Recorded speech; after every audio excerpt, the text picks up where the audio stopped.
안식이라는 단어가 성경 어디에 처음 나올까요? 창세기. 그렇죠. 하나님께서 천지 만물을 창조하시고 사람을 창조하신 후에 제7일째에 안식하셨더라. 그렇게 기록이 되어져 있습니다.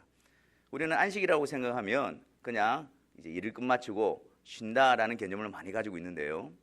처음 그 안식, 그 개념이, 그 의미가 무엇이었습니까?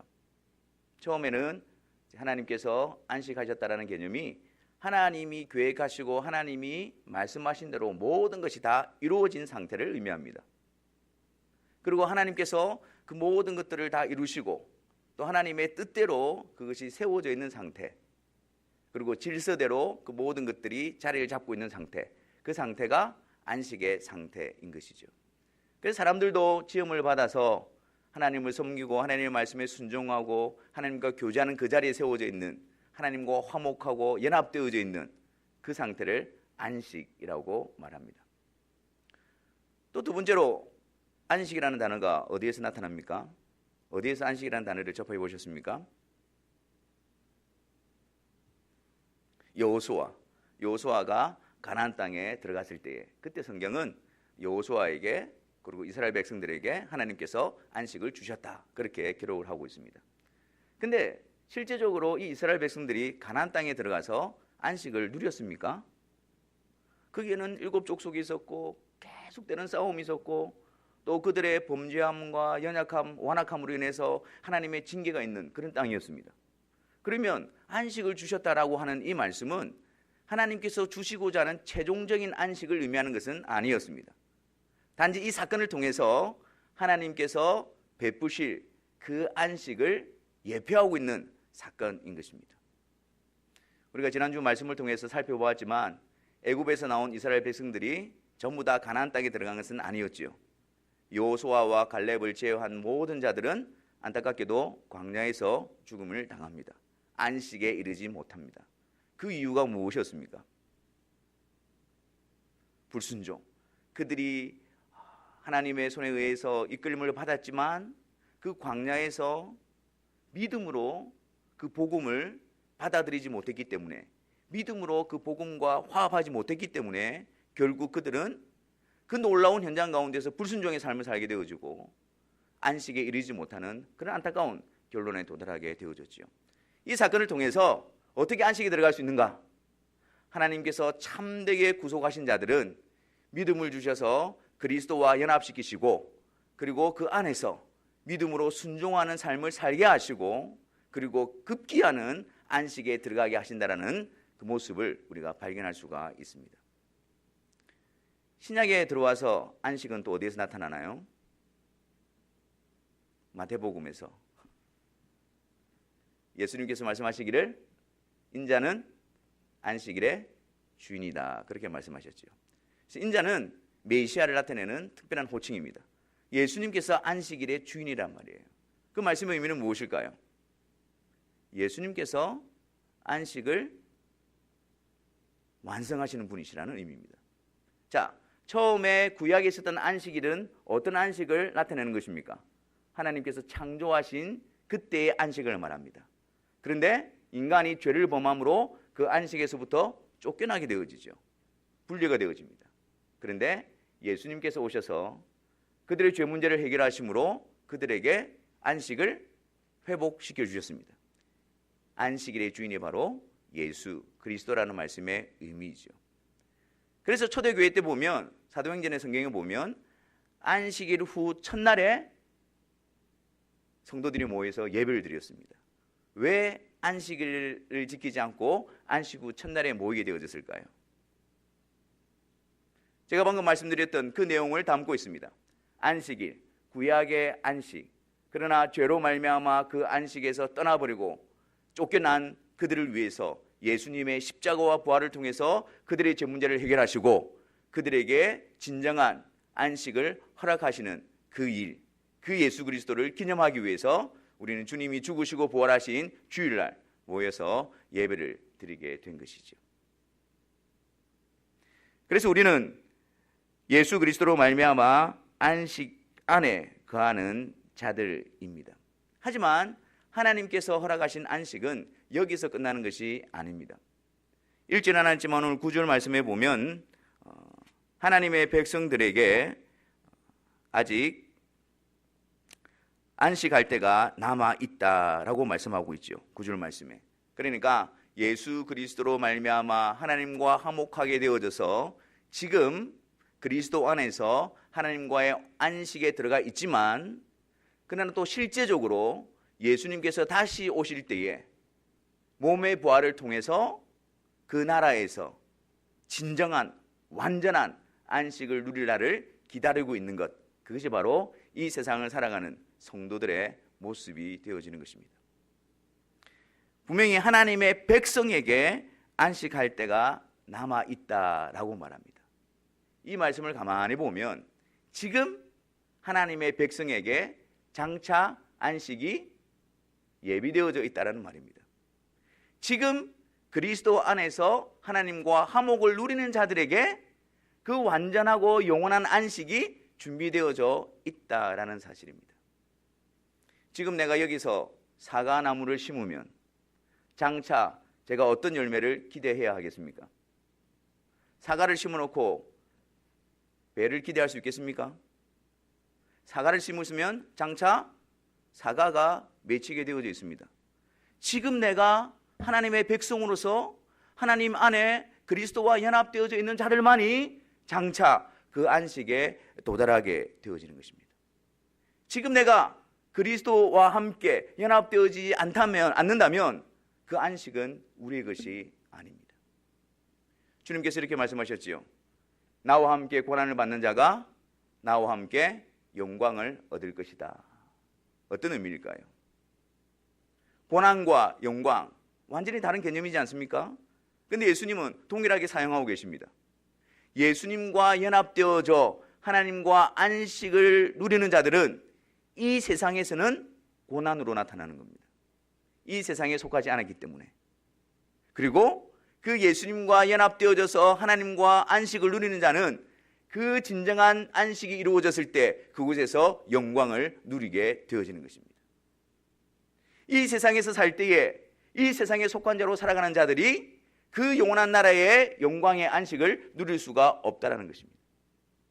지금 내가 어떤 존재로, 지금 내가 어떤 상황 가운데 있느냐에 따라서 그것이 장차 미래의 안식에 참여할 수 있는가를 결정짓게 되는 것이지요. 그리고 또한 하나님의 백성은 안식에 들어가기를 힘쓰는 모습으로 나타나게 되어집니다. 하나님의 백성은 그 안식에 들어가게 되어지는데 그 안식에 들어가도록 힘쓰는 것으로서 그의 삶에 그것이 드러나게 되어지는 것입니다. 이 말에 대해서 오해하지 마십시오. 제가 지금 드린 말씀은 예수님께서 우리를 구원하여 주셨습니다. 그리고 장차 안식에 들어가게 될 것입니다. 안식에 들어가기 위해서는 지금 우리가 열심히 노력하고 애쓰고 수고해야 됩니다. 그렇지 않으면 안식에 들어갈 수 없을 수도 있습니다. 제가 지금 그 이야기하는 것이 아닙니다.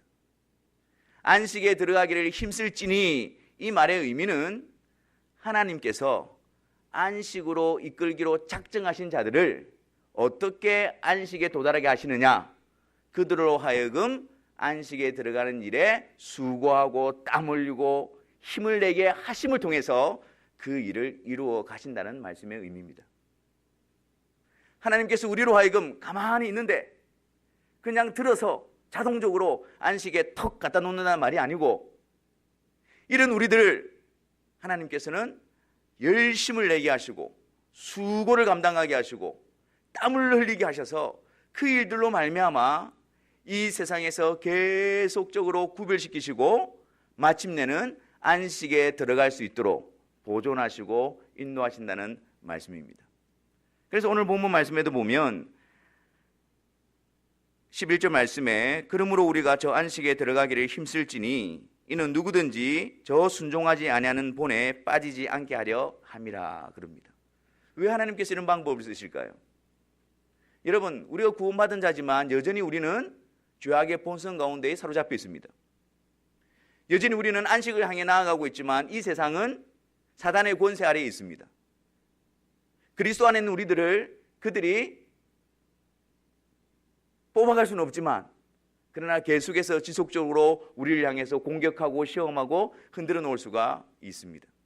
그 일로 인해서 많은 침체와 어려움을 경험하기도 하고 의심 가운데 빠져가기도 합니다. 하나님께서는 이 세상 가운데서 하나님이 택하신 자들을 보호하시고 보존하는 방식으로서 그들로 하여금 지속적으로 계속해서 진리를 붙들고 진리 안에 세워지고 그 가운데서 행하게 하심으로 불순종의 모습을 따라가지 아니하고 구별되어진 하나님의 백성으로 세워질 수 있도록 역사하시는 것입니다. 이것은 우리의 노력 여하에 안식에 들어갈 수 있다 없다를 말하는 것이 아니라 하나님께서 안식에 들어가게 하시는 하나님의 백성들을 어떻게 이끌어 가시는가, 그 증거로서 열심을 내게 하신다는 의미인 것입니다. 우리가 이 세상 가운데서, 죄악된 세상 가운데서 그 하나님의 도래할 안식을 바라보고 거기에 들어가기 위해서 힘을 쓰고 이렇게 하는 그 모든 것들이 우리로부터 나오는 것이 아니고 하나님이 우리를 인도하시는 그 결과로부터 나온다는 말입니다. 하나님께서 우리를 안식으로 이끌어 가신다는 그 작정하심으로부터 그 모습이 우리 가운데 나타나게 되어진다는 말입니다. 이것은 하나님이 우리를 인도하시는 방편으로 이렇게 역사하시고 사용하시는 것입니다. 여러분, 우리의 모습을 한번 보십시오. 우리가 그리스도 안에 있다면 우리는 안식에 들어가게 될 것입니다. 그 나라에 들어가게 될 것입니다. 그런 확신이 있는데 우리들의 모습은 어떻습니까? 그렇다고 해서 우리들은 마음대로 살고 게으름과 방종과 죄악 가운데서 살아갑니까? 우리가 그리스도 안에 있다면 그 안식에 참여하게 될 것이 분명한데도 불구하고 오늘 우리들의 삶은 어떻습니까? 주를 향하여 더 열심을 내고 부지런히 주를 섬기고 땀 흘리고 수고하고 거기에 마음 쏟는 일이 계속해서 일어나고 있지 않습니까? 하나님은 그 일을 통해서 우리로 하여금 불순종의 본에 빠지지 않게 하시고 우리가 이 세상 가운데서 인도함을 받을수록 우리를 이끌어가고 있는 것입니다. 그러므로 이것이 하나님이 섭리하시는 방식이기 때문에 늘 우리는 우리 자신들을 살펴야 합니다. 우리 안에 안식에 대한 그 나라에 들어가게 될 열망으로 둘러싸여 있는가? 아니면 이 세상의 부귀와 영화와 우리의 욕심에 그냥 사로잡혀서 그 안식에 대한 갈급함과 사모함은 온데간데 없는 것은 아닌가? 우리 자신들을 살펴보아야 합니다. 우리가 안식에 들어가기 위해서 거기에 우리가 땀을 흘리고 수고하고 우리의 마음을 쏟고 있는지, 아니면 마치 이 세상에 속한 불신자들처럼 이 세상의 자랑과 육신의 정욕과 안목의 정욕을 얻기 위해서 거기에만 우리의 마음을 쏟고 있는지 우리는 우리 자신들을 점검할 수 있어야 하는 것이죠. 하나님께서는 하나님의 백성들을 안식에 이끌어가게 하기 위해서 우리들로 하여금 열심을 내게 하고 부지런하게 하고 주를 섬기는 일에 수고를 감당하게 하심으로 우리를 인도하신다 그랬습니다. 그럼 구체적으로 어떻게 우리를 그렇게 인도하시는 것일까요? 12절 말씀을 보겠습니다. 12절 말씀 같이 한번 읽겠습니다. 시작. 하나님의 말씀은 살아있고 활력이 있어 좌우의 날선 어떤 것보다도 예리하여 홍과 영과 및 관절과 구슬을 찔러 쪼개기까지 하며 또 마음의 생각과 뜻을 판단하나니. 하나님의 말씀입니다.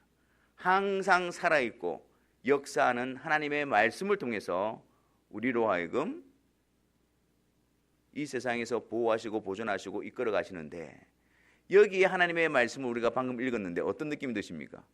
그래, 하나님의 말씀은 능력이 있고 하나님의 말씀은 살아있어서 우리의 심령을 깨트리고 우리를 회복시키고 우리를 일으킨다. 우리가 그렇게 이 말씀을 많이 인용하지 않았습니까? 근데 그 이전에 이 말씀을 기록한 목적은 이 하나님의 말씀이 우리의 영과 혼, 우리의 관절과 골수, 우리의 내부적인 깊이 있는 그런 죄악들, 그리고 우리가 밖으로 드러나는 그 모든 죄악들, 그 우리의 마음과 우리의 생각 가운데에 젖어 있는 그 죄악들을 하나님의 살아있고 역사하는 말씀으로 그것을 전부 다 도려내고 드러내고 폭로시키고 그것을 드러낸다는 말씀의 의미인 것입니다. 하나님의 살아있는 말씀을 통해서 우리 안에 숨겨져 있는, 우리 안에 덮여져 있는 은밀하게 행하는 그런 모든 죄악들을 드러내어 그 말씀 앞에서 우리가 죄인이라는 사실을 깊이 깨닫게 역사하시는 것입니다.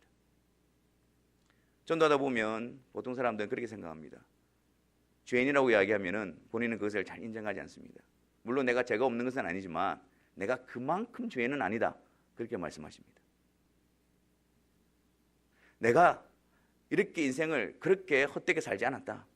내가 완전하게 착하게 살지는 않았지만 남에게 해를 끼치지 않고 그래도 남을 도와주고 나름대로 법을 지키고 그렇게 살아왔다. 그런 나에게 죄인이라고 할 수가 있느냐, 그렇게 합니다. 물론 상대적인 기준으로 봤을 때에 다른 사람들과 비교해서 봤을 때 그분은 선한 분일 수가 있습니다. 그러나 완전하신 하나님의 말씀 앞에 섰을 때 그분 역시 죄인으로 드러납니다. 하나님의 말씀은 우리가 보지 못하는 그런 부분까지도 모든 것을 드러내고 모든 것을 폭로하시는 살아 역사하는 말씀입니다. 우리의 심령 골수까지, 우리의 마음과 생각까지 깊이 뻗쳐져 있는 그 죄악의 현장을 낱낱이 폭로하고 드러내는 것이 하나님의 말씀의 능력입니다. 하나님의 백성들은 살아있는 하나님의 말씀을 통해서 우리가 하나님 앞에서 얼마나 큰 죄인인가 그것을 보게 하고 깨닫게 합니다. 이 세상의 기준과 이 세상에 드러나는 모습을 가지고서는 나는 좀 괜찮은 사람이야, 나는 좀 선한 사람이야, 나는 그만큼 죄인이 아니야, 그렇게 자신을 거짓된 확신으로 포장으로 자신을 덮어버리지만 살아있는 역사는 하나님의 말씀은 우리가 얼마나 크나큰 죄인인가, 우리가 얼마나 깊은 죄의 본성 가운데서 그 모든 것들이 드러나고 있는가, 만물보다 심히 거짓되고 부패한 것이 우리들의 마음이 아닌가, 우리의 의는 더러운 옷과 같다는 사실을 끊임없이 우리에게 조명하고 보여주므로 하나님 앞에서 우리가 죄인이라는 사실을 깨닫게 합니다. 그리고 살아계신 살아 역사하는 그 말씀은 그 자리에서 우리에게 있는 큰 대제사장이신 예수 그리스도께로 이끌어 가십니다. 14절 말씀에 그러므로 우리에게 큰 대제사장이 계시니 승천하시니 곧 하나님의 아들 예수시라. 우리가 믿는 도리를 굳게 잡을지어다. 살아 역사는 그 말씀이 우리에게 큰 대제사장, 우리가 그런 큰 죄인이지만 우리의 모든 죄를 대신 담당하시고 우리의 중보자가 되셔서 우리를 걸어가신 하나님 앞으로 이끌어 가시는 그 영원하신 대제사장 예수 그리스도, 그분이 있다라는 사실을 우리로 하여금 보게 하고 믿게 하고 붙들게 합니다. 그래서 우리가 죄인이지만 그 그리스도로 말미암아 하나님 앞으로 나아갈 수 있음을 확신하게 하시고 그 일들을 가능하게 하심으로 말미암아 이 죄악된 세상 가운데 우리를 구별시켜 안식으로 들어가도록 우리를 인도하고 계신 것입니다. 또한 살아 역사하는 말씀은 우리로 하여금 때를 따라 돕는 은혜를 베풀어 주십니다. 말씀을 통해서 하나님은 하나님의 백성들에게 은혜를 베풀어 주십니다. 도움을 베풀어 주십니다. 우리를 붙들어 주십니다.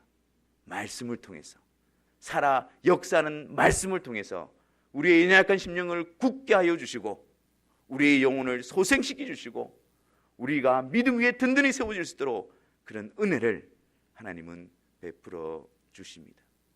그래서 이 세상을 가는 성도들은, 하나님의 백성들은 살아 역사하는 하나님의 말씀 앞에 늘 자신을 내어놓아야 합니다. 그 말씀의 비침을 한순간도 빠짐없이 계속해서 받아야 합니다. 그래서 우리가 죄인됨과 우리에게 큰 대제사장이 계심과 그리고 그 말씀을 통해서 우리를 강하게 하시는 하나님의 은혜 가운데 세워지게 될 때에 우리는 연약함과 부족함 가운데서도 넉넉하게 믿음의 경주를 감당하는 자들이 되는 것입니다. 이 일은 우리 스스로 감당하는 것이 아니고 날마다 때마다 하나님의 돕는 은혜를 공급받음으로 우리는 이 일들을 이루어 갈 수가 있는 것입니다. 어떤 분들은 신앙생활을 하면서도 말씀 앞에 자신을 드러내고 말씀 앞으로 나와야 되고 말씀의 비춤을 받아야 됩니다라고 말하면 자꾸 저는 까먹어서 자꾸 저는 돌아서면 까먹어서 할 수가 없습니다. 그렇게 말씀을 듣고 계십니다. 사실입니다. 목사인 저도 똑같은 본문을 설교할 때도 또다시 봐야 되고 그때 설교했는데도 또 까먹고 또다시 봐야 되고 또다시 준비해야 되고 근데 여러분 이 반복적인 것들을 통해서 우리 안에 하나님의 은혜로 강건케 되어지는 역사가 일어남을 믿으시기를 바랍니다. 이 반복적인 무의미하고 의미가 없는 것처럼 보여지는 이 반복적인 일이지만 하나님께서 하나님의 백성에게 은혜를 베푸시는 방편이 말씀과 기도이기에 그 하나님의 그 말씀 앞에 우리는 또다시 나오는 것입니다. 그 말씀의 비침을 사모하고 갈급하고 또다시 나오는 것입니다. 내가 그것을 인식하지 못하고 내가 그것을 잊어버리고 기억하지 못한다 할지라도 하나님은 약속하신 대로 그 말씀을 통해서 우리의 연약한 심령을 든든히 세워주시고 굳건하게 해 주실 것입니다. 우리는 기억하지 못해도 하나님께서는 그 시간을 통해서 우리의 영혼을 세워놓고 계십니다. 그 시간을 통해서 우리의 육신의 그 악한 성향을 약화시키시고 성령의 소욕을 강화시키셔서 주의 말씀을 따르는 일에 우리들을 한 걸음 한 걸음 나아가게 하십니다. 우리에게 있는 큰 대제사장이신 예수 그리스도, 그분이 어떤 분이신가를 똑똑히 보게 함으로 말미암아 그분에 대한 위대하심과 풍성하심과 그 놀라운 깊이를 깨달아 알아 넉넉하게 세워지는 은혜와 역사를 우리에게 베풀어 주시는 것입니다. 그러므로 우리는 이 일에 수고하고 땀을 흘려야 합니다. 우리는 이 일에 우리의 마음을 쏟아야 합니다. 그것이 하나님께서 우리를 강하게 이끄시는 능력의 방편이 되시기 때문입니다. 며칠 전에 재미있는 이야기를 보았습니다. 읽었는데요. 한 4살짜리 조카인데 삼촌이 그 조카에게 이렇게도 하고 저렇게도 하고 좀 잔소리를 했던 모양입니다. 그랬더니 그 4살짜리 조카애가 그 삼촌의 말을 가만히 듣고 있더니 어떻게 하는 줄 아십니까?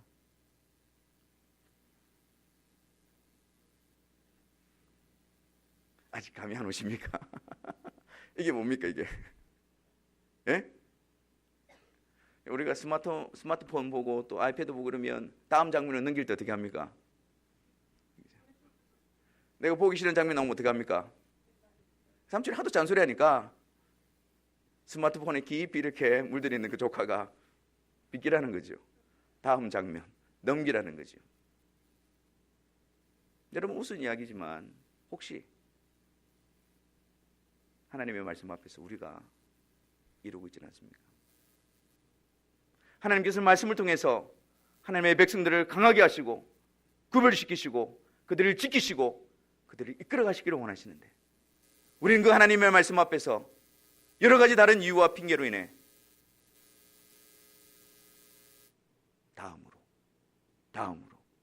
다음으로 넘기고 있지는 않습니까?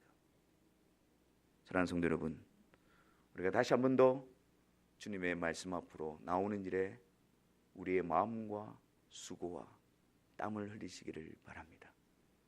반드시 그 시간을 통해서 하나님은 우리를 강하게 세워주시고 하나님의 말씀을 통해서 때를 따라 돕는 은혜를 베풀어 주실 것입니다.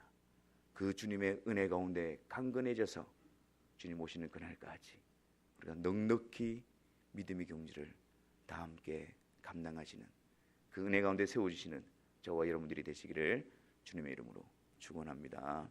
기도하겠습니다.